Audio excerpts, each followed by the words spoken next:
ETV YouTube channels లో మీ వ్యాపార ప్రకటనల కోసం ఈ నంబర్కి కాల్ చేయండి.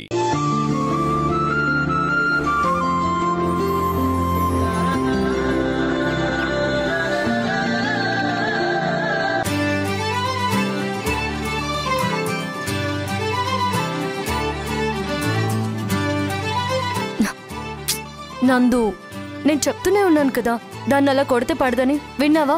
ఇప్పుడు చూడు ఏమైందో. అనవసరంగా పాయింట్ పోయింది. నందు, అందుకే అప్పుడప్పుడు భార్య మాట వింటూ ఉండాలి. ఆహాహా, ఎంత బాగా చెప్పారు. ఎదుటి వాళ్ళకి చెప్పమంటే నీతులు మీ మగవాళ్ళు భలే చెప్తారండి. హలో, నేను నీతులు చెప్పడమే కాదు, ఆచరిస్తాను కూడా. నేనెప్పుడైనా సరే నువ్వు చెప్పినట్టు కాకుండా నా సొంతంగా ఏదన్నా చేశానా చెప్పు. అసలు నన్ను నడిపించేదే నువ్వు కదా చంద్రిక. ఇది అందరూ నిజమే అనుకుంటారు. కాస్త కంట్రోల్లో ఉండండి. అదిగో చూసావా ఎలా కంట్రోల్లో పెడుతుందో. చెల్లెమ్మా, అసలు మా మగవాళ్ళు ఏ కష్టాలు పడినా మిమ్మల్ని గెలిపించడానికే. ఆ విషయాన్ని కాస్త మీ మరదలకి బాగా అర్థమయ్యేలా చెప్పు. అమ్మో, నాకు కొంచెం పనుంది, మీరు కంటిన్యూ చేయండి. అరే అదేంట్రా, ఆటను సగంలో వదిలేసావేంటి? ఆట ఎప్పుడైనా ఆడుకోవచ్చురా. అవతల పాపకు ఆకలేస్తుంది. పాపకు ఆకలేస్తుందని నీకెలా తెలుసు? ఇదిగో అలారం మోగింది కదా. ఏ టైంకి ఏం పెట్టాలనేది మన దగ్గర ఓ పెద్ద లిస్ట్ ఉంది. అది నీకు తర్వాత చెప్తాను. ముందు పాపకి ఏమైనా తినిపించి ఆ తర్వాత నీతో మాట్లాడతాను. రేయ్, పాప సంగతి చూసుకోవడానికి చెల్లెమ్మ ఉంది కదరా, తను చూసుకుంటుందిలే. నువ్వెందుకు పెద్దానికి పరిగెడతావు? అరే నీకు తెలీదులేరా, ఉండు ఇప్పుడే వస్తాను. చెల్లెమ్మా, పాపకి తినిపించడానికి ఏమన్నా ఉందా? ఏమండి, పాప కోసమని ఉత్తపప్పు చేసి పెట్టానండి. సూపర్, మీరు ఆడుకోండి, నేను వస్తాను. మీరు ఆడండి.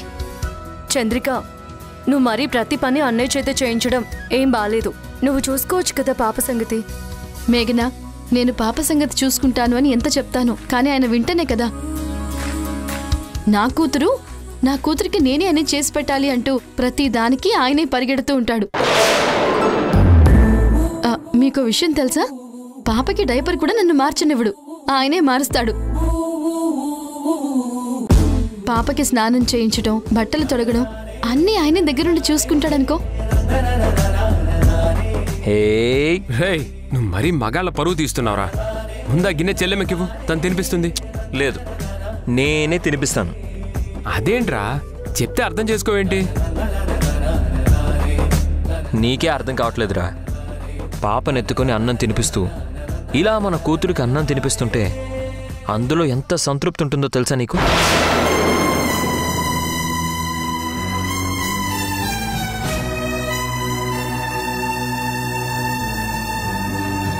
అయినా నీకెలా తెలుస్తుందిలే, నువ్వు ఇంకా తండ్రివి కాలేదు కదా, కాబట్టి ఇందులో ఉన్న స్వీట్నెస్ నీకు అర్థం కాదులే.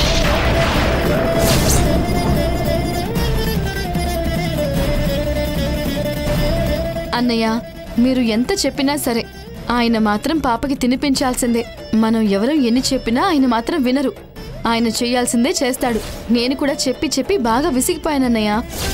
పాప సంగతి నేను చూసుకుంటానండి, నాకు వదిలేయండి అంటే అసలు వింటేగా. పాపని కని హాస్పిటల్ నుంచి ఇంటికి వచ్చేంత వరకే నేను పాప గురించి పట్టించుకున్నాను. ఆ రోజు నుంచి ఈ రోజు వరకు అన్నీ ఆయనే చూసుకుంటున్నారు. రేయ్, పిల్లలంటే ప్రేమ ఉండొచ్చురా, మరీ అతి ప్రేమ పనికిరాదురా. నీకెంత చెప్పినా అర్థం కాదులేరా నందు. కొన్ని ఎమోషన్స్ మన మాటల్లో చెప్పలేం.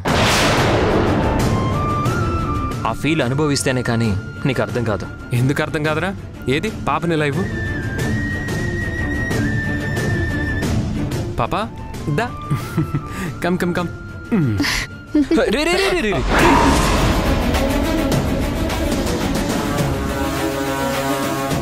సారీరా.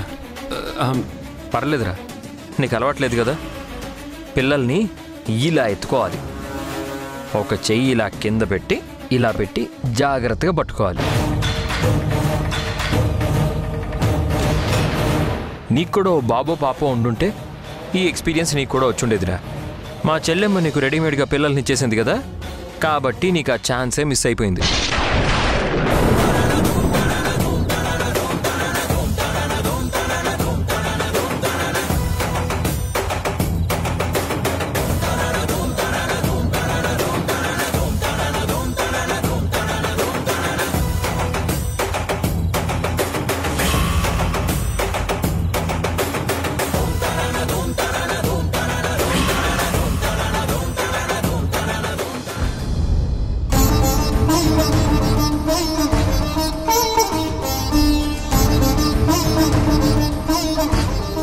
కూడా బాబో పాపో ఉండుంటే ఈ ఎక్స్పీరియన్స్ నీకు కూడా వచ్చుండేదిరా.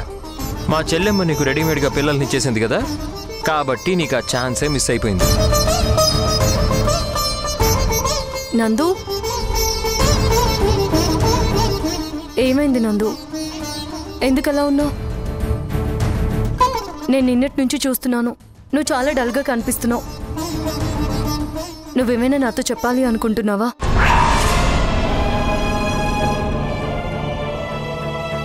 చెప్పు నందు. ఎప్పుడూ సరదాగా ఉండేవాడివి, నువ్వు ఇలా డల్గా ఉంటే నేను చూడలేకపోతున్నాను.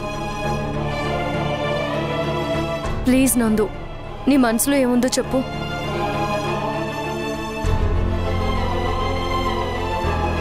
చూడు నందు, నీకు నాకు మధ్య ఎలాంటి దాపరికాలు లేవు. అలా ఉండాలని కూడా నేను ఎప్పుడూ కోరుకోవట్లేదు. చెప్పు నందు, నా మీద కోపం ఉన్నా, ప్రేమ ఉన్నా, ద్వేషం ఉన్నా, ఇష్టం ఉన్నా, ఏమున్నా పర్వాలేదు, నాతో మాట్లాడు నందు, ప్లీజ్. నాకు నీతో చాలా మాట్లాడాలనుంది మేఘన. అయితే మాట్లాడు. ఇదిగో ఇక్కడ మనం ఇద్దరమే ఉన్నాం. చెప్పు నందు, ఏంటి నీ ప్రాబ్లం?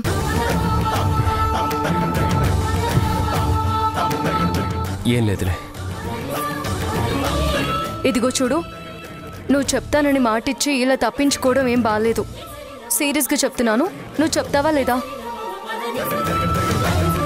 నందు, నాకు బాధ వస్తే చెప్పుకోవడానికి నువ్వున్నావు, నీకు బాధ వస్తే చెప్పుకోవడానికి నేనున్నాను. మనం ఇద్దరం ఎప్పుడూ ఓపెన్ మైండెడ్గా ఉండాలి, కానీ ఇలా మనసులో దాచుకోవడం ఏంటి నందు? ప్లీజ్ నందు, చెప్పు. మేఘన, నువ్వన్నట్టుగానే నేను నిజంగానే 2 days నుంచి బాగలేను.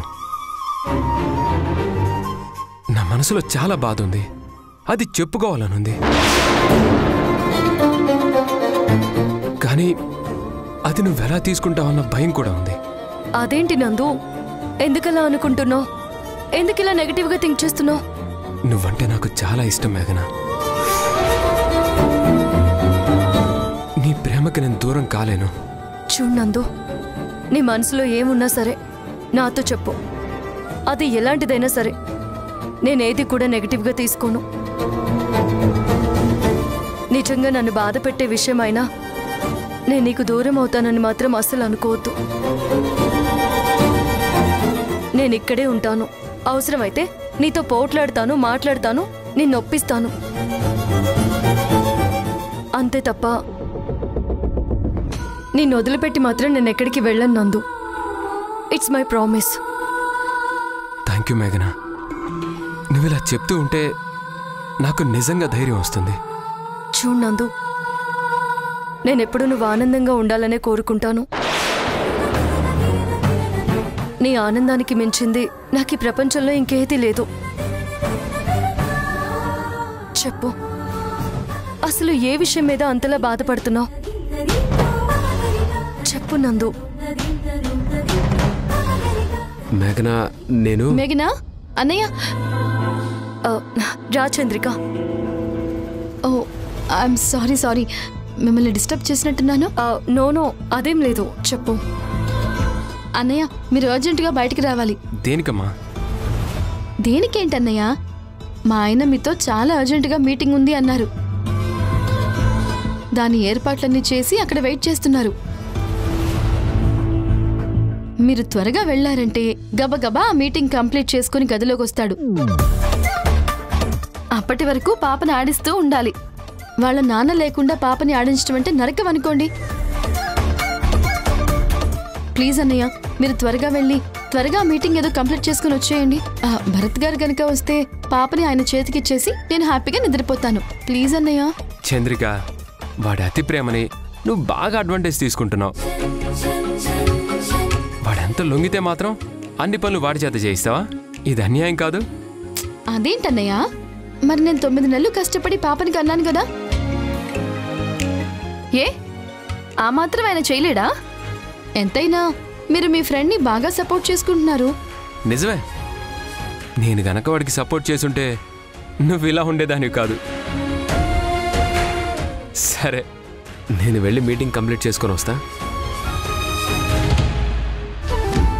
నువ్వు నిజంగానే మీ ఆయన్ని బాగా ఆడుకుంటున్నావు చంద్రిక. అవకాశం వచ్చినప్పుడే అడ్వాంటేజ్ తీసుకోవాలి. ఇంతకీ మీ ఇద్దరు ఓకే కదా? ఏదో సీరియస్ డిస్కషన్లో ఉన్నట్టున్నారు. నేను మధ్యలో వచ్చి డిస్టర్బ్ చేశానా?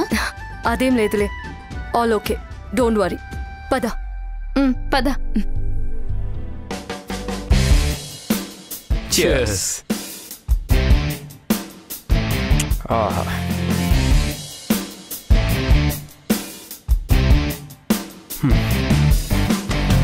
నీకు విషయం చెప్పనా? నాకు తెలిసిన భరత్కి ఇప్పుడు నేను చూస్తున్న భరత్కి ఎంత తేడా ఉందో తెలుసా? అసలు నువ్వేనా అని నాకు డౌట్ వస్తుంది తెలుసా? ఏంట్రా అంత తేడా ఏం కనిపిస్తుంది నాలో? నువ్వు చిన్నప్పుడు ఎంత రఫ్గా ఉండేవాడు గుర్తుందా? నేనే అల్లరి చేసేవాడినంటే నువ్వు నాకంటే డబుల్ అల్లరి చేసేవాడివి. రేయ్, నీకు గుర్తుందా? నువ్వు 10th స్టాండర్డ్ ఎగ్జామ్స్ రాయకుండా పోయి క్రికెట్ మ్యాచ్లు ఆడుతుంటే మీ డాడ్ వచ్చి ఎంత బాధపడేవారు? నా దగ్గరకు వచ్చి, రేయ్ కనీసం మీరైనా వాడికి చెప్పండిరా, వాడు చదువుకోకపోతే ఎందుకు పనికి రాకుండా పోతాడ్రా అని తెగ బాధపడేవారు. ఆ రోజుల్లో అంత అల్లరి చిల్లరిగా తిరిగిన ఆ భరత్కి ఇప్పుడు ఎదురుగా నా ముందు కూర్చున్న ఈ భరత్కి ఎంత తేడా ఉంది. నిజంగా భరత్, నువ్వెంత రెస్పాన్సిబుల్ పర్సన్ అవుతావని నేను కల్లో కూడా ఊహించలేదు తెలుసా? నేను ఇలా మారడానికి కారణం నా కూతురేరా. ఇందాక నేనేదో కామెడీగా చెప్పాను కానీ చంద్రికకి నాకు మధ్య ఈగో క్లాషెస్ అయినప్పుడు ఆ గొడవ చాలా దూరం వెళ్ళిందిరా. ఒక రకంగా మేమిద్దరం విడిపోతామేమో అనుకున్నాం. కానీ ఎప్పుడైతే తను ప్రెగ్నెంట్ అని తెలిసిందో నా కోపం, నా ఈగో అన్నీ అలా ఎగిరిపోయాయి తెలుసా?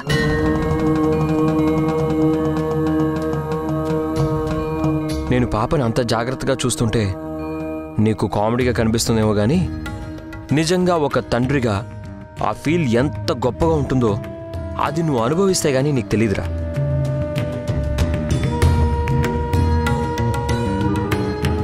నీకో విషయం తెలుసా? ప్రెగ్నెంట్ కాగానే బేబీ హార్ట్ బీట్ మనకి వినిపిస్తారు. అది నీ చెవులకి వినిపిస్తున్నప్పుడు ఒక తండ్రిగా నీ మనసులో ఉండే ఫీలింగ్స్ అసలు వర్ణించడానికి మాటలు కూడా సరిపోవనుకో, అంత గొప్పగా ఉంటుందిరా. అది మనం ఫీల్ అయితే తప్ప ఇంకొకరు చెప్తే అర్థం కాదు నందు.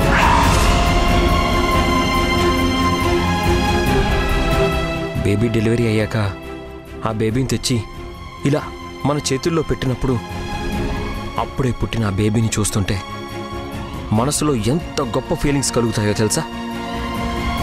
ఆ బేబీ మన రక్తం, నా వారసత్వం, నా బిడ్డ అనే ఫీలింగ్ చాలా గొప్పగా ఉంటుందిరా. మనం లైఫ్లో ఏం సాధించినా సాధించలేకపోయినా ఒక తండ్రిగా ఒక బిడ్డ చేత నాన్న అని పిలిపించుకుంటే వచ్చే ఆనందాన్ని మాటల్లో చెప్పలేవురా. అది నువ్వు అనుభవించాలి, ఖచ్చితంగా అనుభవించి తీరాలి.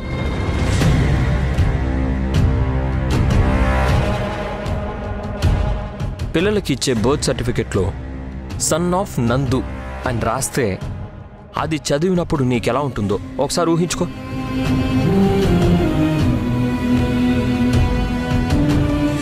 అది నా ఒక్కడి ఫీలింగ్ కాదురా.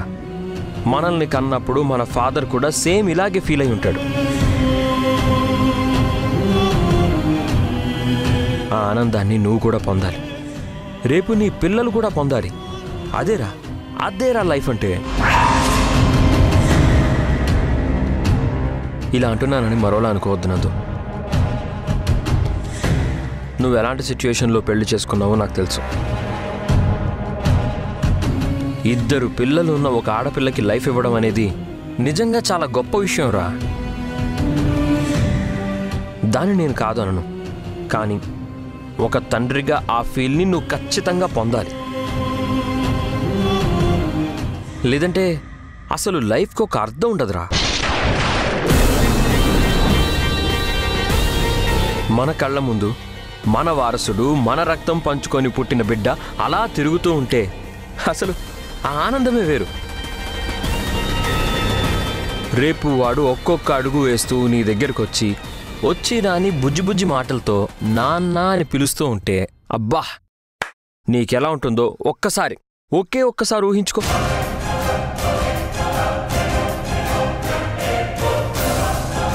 రే అయినా నీకేం తక్కువరా. ఇప్పుడు ఆల్రెడీ 2 పిల్లలున్నారు, ఇంకో పిల్లాడు పుడతాడు. ముగ్గురిని పోషించుకోలేవా? నందు, నా మాట విను. ఎలాగైనా సరే చెల్లెమ్మని కన్విన్స్ చేసి నువ్వు ఇంకో బిడ్డని కనాలి. ఆ బిడ్డని కన్న తర్వాత నీకొచ్చే ఫీలింగ్స్ మనం ఇలాగే ఇద్దరం కలిసి షేర్ చేసుకోవాలి. ఓకేనా? చలో మామ, చియర్స్. చియర్స్.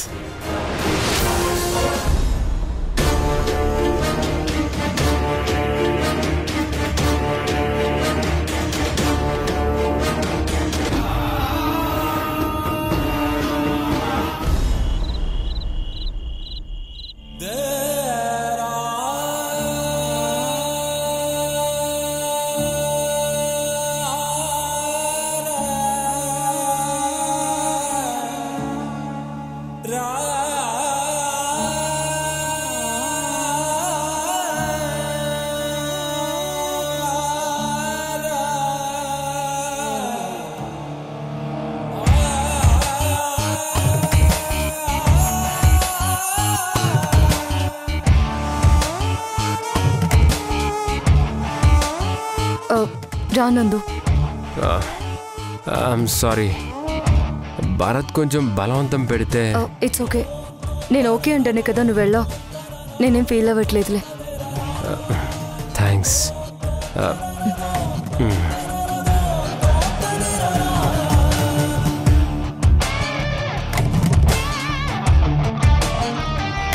నందు, ఇందాక ఏదో చెప్తూ ఆగిపోయావు కదా, ఏంటది? చెప్పు నందు. లేదు మేఘన, ఇప్పుడు నాకు మాట్లాడే మూడ్ లేదు, ఓపిక కూడా లేదు. బాగా టైర్డ్ అయిపోయాను. నేను పడుకుంటాను. ఏంటి పడుకుంటావా? నువ్వేమీ తినలేదు. ఉండు, నేను భోజనం తీసుకొస్తాను. ప్లీజ్ మేఘన, ఇప్పుడేం వద్దు, నాకు ఆకలిగా లేదు. నందు, నువ్వు మందు తాగావు, ఏం తినకుండా పడుకోకూడదు. ఉండు, ఇప్పుడే వస్తాను. 2 minutes.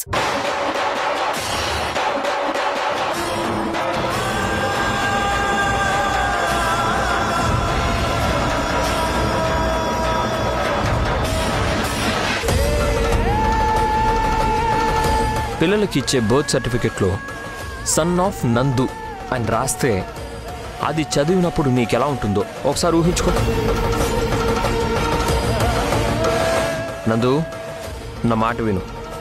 ఎలాగైనా సరే చెల్లెమ్మని కన్విన్స్ చేసి నువ్వు ఇంకో బిడ్డని కనాలి.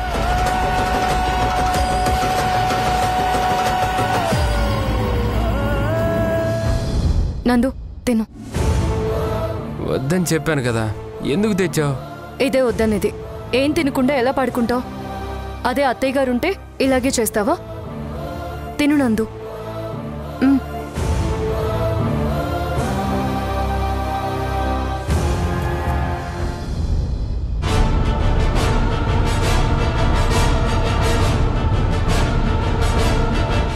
ఎందుకు నందు ఇంత సీరియస్గా ఉన్నాడు? నాతో మాట్లాడాలని ఉన్నా కానీ మాట్లాడకుండా తప్పించుకోవాలని చూస్తున్నాడు. కారణం ఏమై ఉంటుంది?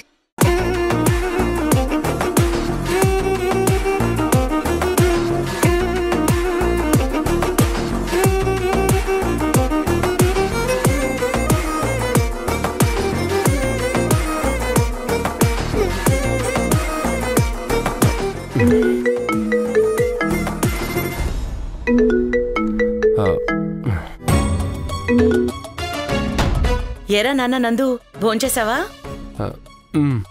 ఏం చేస్తున్నావు? ఏం లేదు, ఇప్పుడే భోంచేశాను. ఏంటి ఇంత లేట్ అయిందా? అది సరేరా, ఇంతకీ ఏం చేసావు? మేఘన్తో మాట్లాడావా? నేను మాట్లాడమని చెప్పాను కదా, ఇంతవరకు మాట్లాడకుండా ఏం చేస్తున్నావు? సరే అంటే నా ముందు మాట్లాడడం ఇష్టం లేక ఇలా పొడిగా మాట్లాడుతున్నాడా? ఫోన్లో ఎవరై ఉంటారు? ఖచ్చితంగా అత్తయ్య గారే అయి ఉంటారు. పాపం పిల్లలు ఏం చేస్తున్నారో ఏంటో, ఒకసారి మాట్లాడితే బాగుండు. నందు, పిల్లల మీద ఎంత ప్రేమ ఉంటే మాత్రం వాళ్ళ దగ్గర నుంచి ఫోన్ రాగానే నా గురించి పట్టించుకోవడం మానేస్తావా?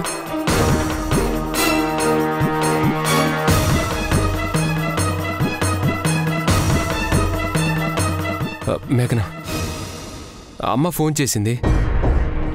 పిల్లలతో ఏమైనా మాట్లాడతావేమో, మాట్లాడు. అమ్మ, మేఘన పిల్లలతో మాట్లాడతానంటుంది, ఒకసారి పిల్లలకి ఇవ్వు. అరే, వాళ్ళిప్పుడే తినేసి పడుకున్నారా, నిద్రపోతున్నారు. ఓ ఇప్పుడు లేపడం అంత బాగోదు. కావాలంటే రేపు ఉదయం మాట్లాడిస్తాను. సరే అమ్మా. సారీ మేఘన, పిల్లలు పడుకున్నారంట, రేపొద్దున మాట్లాడిస్తానంటుంది. అలాగే నందు. ఓకే అమ్మా, రేపు నేను మాట్లాడతాను. సరే నాన్న. కలిసి బతికే కాలమే మాయే నేడే, పగటి వేళ పీడ కలలాయే, అలసిపోని ఆశలే మాయే, అయ్యో గొలుసు కట్టు గోసలైపోయే, పొరపాట్లు కొన్ని పంతాలతోని మరి అంతకీ తేలదు పంచాయితీ, కలిసి బతికే కాలమే మాయే నేడే, పగటి వేళ పీడ కలలాయే.